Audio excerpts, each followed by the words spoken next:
Hello there. So you want to know how you can fix your Twitch chat not loading? This is going to be the only video that you'll ever need to watch on the internet. So with that being said, let's get straight into the video.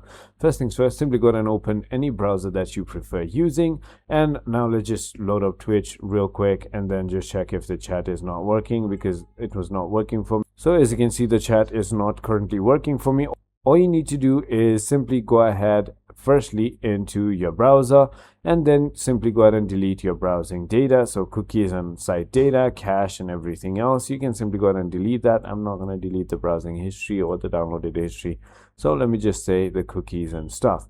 So once you've done that, then it should go ahead and work. If it still doesn't, simply go ahead and restart your browser.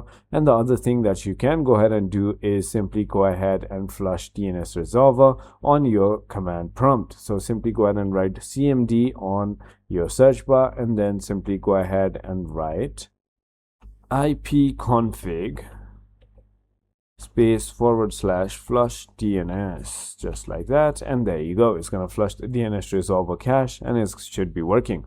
I hope this video was helpful to you. If it was, hit that like button and I'll see you on the next one.